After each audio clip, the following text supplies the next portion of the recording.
LR Case File OAR2-026010-VM. Election Night, Venezuela. July 28, 2024. Polls show a diplomat named Edmundo Gonzalez ahead by miles. Maduro's advisors run Excel spreadsheets that spell defeat in decimal points. He shrugs and orders the printers to churn out tally sheets that tell a different story. At midnight, Elvis Amoroso, the puppet announcer, claims victory, but nobody believes it. Streets burst with energy, not in celebration, but with 25,000 paper receipts, waving like flags scanned, uploaded, and forever remembered. The world sees 67% for Gonzalez, 30% for Maduro.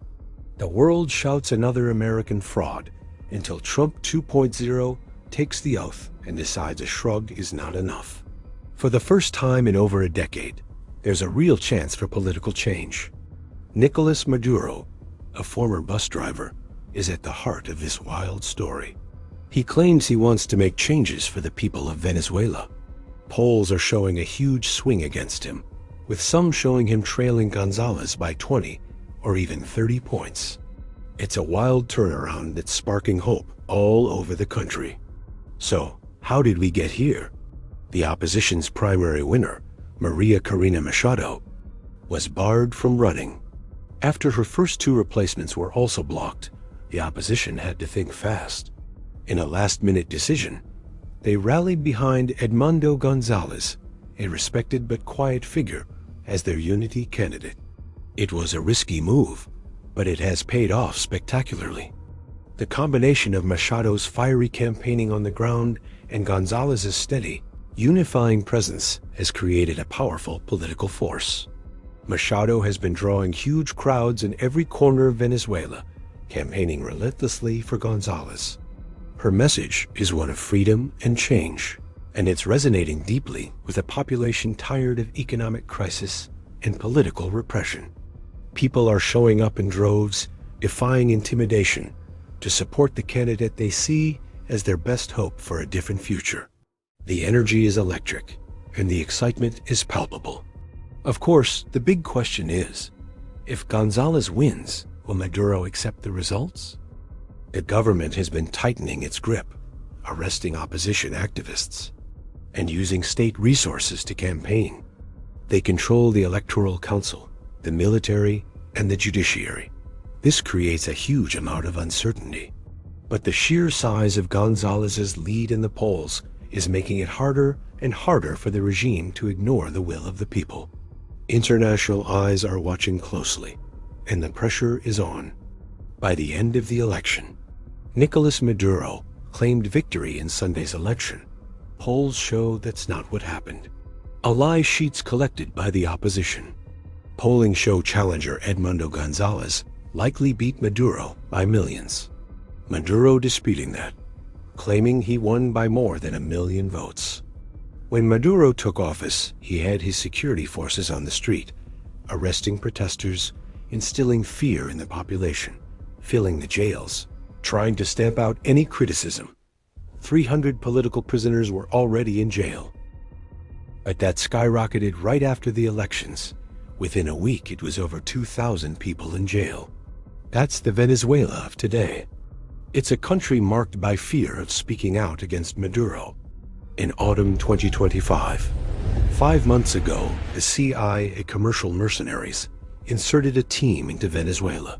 They've been keeping an eye on Maduro every single day since August. They've got his whole routine down. Breakfast at 7 a.m., cabinet meetings at 9 a.m., and lights out by 11 p.m. They even know the names of his pets. 2 months prior, they recruited a source inside his government. Someone with access to his calendar, his location, his security details with real-time intelligence. In a CIA safe house in Panama, a ceiling fan stirs the thick air. Commercial mercenary operators spread out satellite photos on a plastic table, marking Fortuna and guard shifts, a red X over the master bedroom. A plan takes shape called Operation Absolute Resolve. The insurgents practiced in a North Carolina setup, so real it even has the cracked tile from when Maduro dropped his coffee cup. Lawyers write up charges, meteorologists track storms, and pilots practice flying until they can do it in their sleep. Every detail is fine-tuned for success. But this story doesn't start here.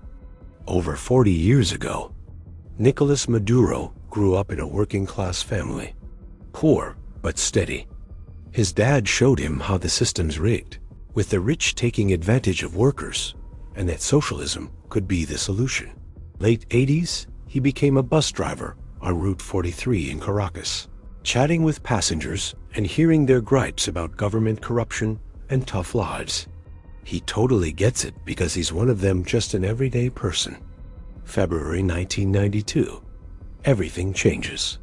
Army officer Hugo Chavez leads a military coup. And it fails. Chavez is arrested.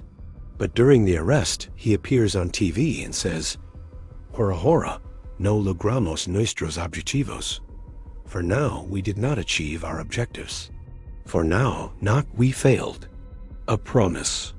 Those two words electrify Venezuela. Maduro watches, still in his bus driver uniform. Something ignites. This Chavez speaks for us. Maduro joins the movement immediately. While Chavez is in prison, Maduro organizes the streets, recruiting, building support. In 1994, the government pardons Chavez. And when he is released, he starts building a political party revolution through ballots. Maduro is there, loyal worker, driving people to rallies in his bus. When 1998 comes around, Chavez wins the presidency with 56% of the votes. The Bolivarian Revolution begins. Chavez remembers loyalty. He appoints Maduro from the National Assembly bus driver to lawmaker overnight. Fast forward to 2006, Chavez makes Maduro the Minister of Foreign Affairs. Sure, Maduro's not exactly qualified, but Chavez values loyalty above all. For 6 years, Maduro watches and learns from Chavez how he controls the media, crushes the opposition, and holds on to power with oil money. In 2012, Chavez faces cancer and knows he's dying. And out of all the experienced politicians and military leaders, he picks Nicolás Maduro, a former bus driver. Everyone's stunned. Why him? Simple. Chavez values loyalty over skill. This choice might be a recipe for disaster for Venezuela. In the April 2013 election, Maduro barely clinched victory with 50.6% to 49.1%. The opposition cried fraud. Maduro won't even consider a recount and just takes the office. Everyone knows he only got there because of Chavez's influence. He's a weak, contested president, and let's be real, the economy is in shambles with falling oil prices. What does he even know about fixing things? Chavez taught him how to cling to power, crush opposition, and survive at any cost. That's the game plan. Maduro takes power in 2013, and everything starts to fall apart immediately. It could be sabotage or just bad leadership. Venezuela depends on oil for everything.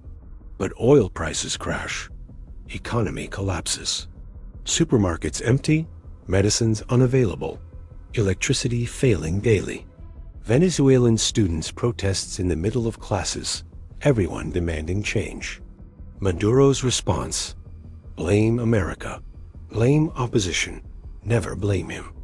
By February 2014, protests grow so massive. Maduro's calling for a military crackdown on the streets. Tear gas, force. Result: 43 dead, 800 injured, thousands arrested. Maduro learns opposition is threat, control is everything. The following year brings legislative elections. Opposition scores a supermajority after 16 long years. Maduro's in hot water. Corruption investigations and impeachment are looming. So, what's his move? He sets up a fake legislature, a constituent assembly stuffed with his buddies. Sound a little like the Trump party, but he is claiming it's the top authority over the real elected assembly. Is it legal? Possible. Constitutional? Not even close. But does he care? Not really. He's got the military and the power. Democracy's done. Dictatorship's here. 2 years later, protests returned bigger and angrier for 4 months straight. Hundreds of thousands protest daily. Maduro responds with security forces deployed nationwide. And they cross the line. Final count: 125 dead, 5,000 hurt, 5,000 arrested. The International Criminal Court is investigating crimes against humanity. But Maduro stays in power. Meanwhile, Venezuelans flee. Millions leave. By 2024, 7 million are gone. 1 in 4, the largest migration crisis in the hemisphere. Doctors leaving, engineers leaving. Everyone seeking a better life. Those who stayed suffer hyperinflation, astronomical currency downtrends, food shortages, humanitarian crisis. But Maduro is fine. Officials are fine, living comfortably while the country struggles. 3 years prior to this, the United States Corp indicts him as a narco-terrorist and drug trafficker and issues a $15 million reward. But Maduro dismisses it. He claims he is safe in Venezuela, protected, untouchable. After 10 years in power, the country is in crisis, but he's still there. Now an election is coming. On July 28, 2024, Maduro's opposition unites behind one man, Edmundo Gonzalez. A former diplomat rallies huge crowds, sparking real hope and energy. Now let's jump back to Caracas, Venezuela, the 3rd of January 2026, the hour when night tastes like metal. Right now, 150 aircrafts are 30 minutes from Caracas. F-22 Raptors, F-35 Lightning stealth fighters, B-52 Stratosphere bombers, EA-18G Growler electronic warfare jets, MH-60 Black Hawk helicopters carrying Delta Force commercial mercenaries, all converging on this sleeping man in his bedroom. A single bedside lamp glows on the nightstand of Nicolás Maduro, 63, former bus driver, present-day tyrant. His wife Celia sleeps beside him, unaware that the air itself has changed. Outside the triple-paned window, 3,000 soldiers stand in moonlit formation, rifles pointed outward, yet none of them can stop what is already overhead. 150 U.S. aircrafts riding a river of jet-black sky toward this bedroom. F-22s, F-35s, B-52s, Growlers, Black Hawks, names that sound like weapons from mythology, are 30 minutes away, closing in on the most guarded man in South America, who thinks safety is just thick walls and trusty guns. 5 months earlier, under the same Caribbean moon, a CIA forward team ghosted across the Paraguay Peninsula. They rented a fisherman's shack, painted their skin with salt and diesel to blend in with the locals, and watched. They learned that Maduro stirs his coffee counterclockwise, that he hums the same 8 bars of a salsa tune while tying his shoes. He reaches for Celia's hand at 11:07 p.m. every night, as if that simple touch keeps everything from falling apart. They turned those details into data, data into a script, script into a raid. 2 months ago, they flipped a colonel who schedules the presidential motorcade. He arrives for work sober and leaves drunk on American promises. Green cards for his children, chemotherapy for his mother, a ranch in Montana where no one asks questions. Each evening, he slides an encrypted phone out of his boot and types coordinates. Maduro, bedroom, 2 a.m., Fortuna, GRID 103456. The message travels 15,000 feet up to a relay drone, bounces to a satellite nicknamed Midnight Maid, and lands on a laptop in Tampa, where a major presses save instead of send, because the president-elect prefers paper copies. 1 week ago, Donald Trump dialed a number only 6 living men know. The voice that answered was hoarse, brittle, already defeated. Donald Trump called Maduro's private line. Short conversation, direct message. You've got to surrender. Leave Venezuela. We'll let you go to another country. This is your last chance. Maduro thought about it, but wasn't afraid. Warships and mercenaries crowded his coast, the USS Gerald R. Ford Strike Group, destroyers and submarines, the biggest naval force ever off South America. But his generals urged him to hold firm. You have 48 hours to board a plane.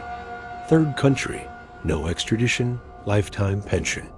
After that, the offer becomes a threat. Maduro's generals laughed when he repeated the terms. The gringos are bluffing me, Comandante. They always bluff.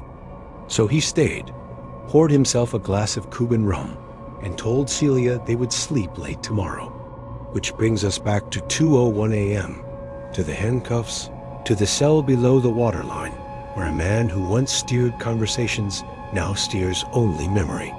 The first explosion is not sound but color, a bloom of white that erases the city's sodium orange. La Carlota's control tower folds like wet cardboard.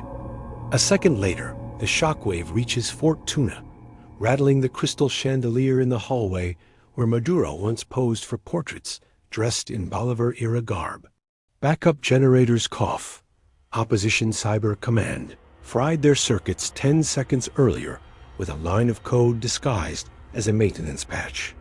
Darkness swallows 3,000 soldiers as neatly as a snake swallows an egg. The Bupiem-2E air defense system that was supposed to protect Maduro is obliterated by a single AGM-88 HARM missile. Venezuela's primary defense is gone before Maduro even wakes. Then Maduro jolts awake. He smells cordite and wet plaster, hears the metallic clatter of helicopter blades punching through hot air. The night stalkers fly so low that their rotor wash splashes the surface of the pool. Overhead, a single armed missile has turned the bunker into expensive confetti. The sky, for the first time in years, belongs to someone else. Inside the compound, Maduro is 30 feet from the safe room. He hears different sounds now. Ropes hitting the roof, boots landing. 12 elite Delta Force mercenaries fast rope down. They've trained for this mission for 2 months on a full-scale replica of this exact compound. They know the layout better than Maduro's own guards. With them, FBI hostage rescue team commercial mercenaries. Their job is to ensure the arrest is legal in the U.S., turning a military raid into a legal capture of a fugitive.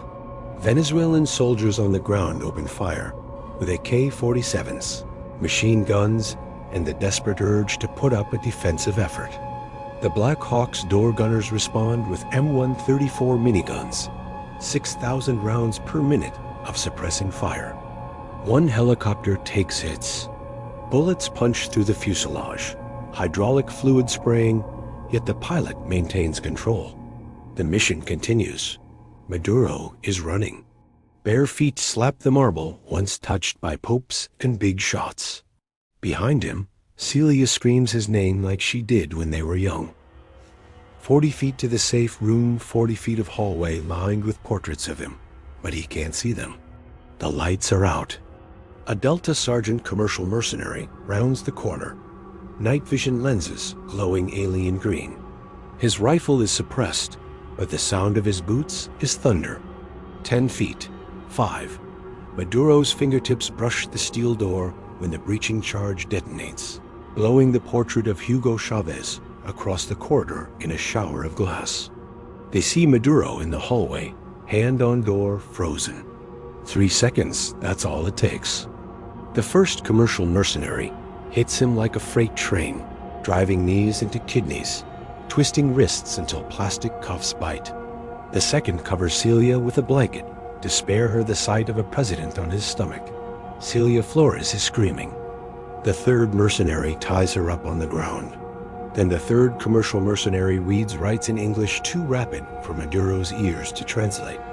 But the words narco-terrorism and life sentence need no translation. Outside, Venezuelan guards lower their Kalashnikovs. They have imagined this moment for years, rehearsed it in private fantasies, but imagination never included the smell of American gun oil or the sight of their leader zip-tied like a common thief. No one fires. No one moves. History pivots on silence. 6 hours later, dawn paints the Caribbean, the color of dried blood. On the flight deck of the USS Dwight D. Eisenhower, sailors form a human corridor. Maduro shuffles slowly between them in a gray Navy tracksuit. Face is covered and wrists are cuffed. A photographer snaps the image that will circle the planet before breakfast. The man who once claimed time itself was on his side, now squinting into a future measured in consecutive life sentences. But every ending is a beginning played backward.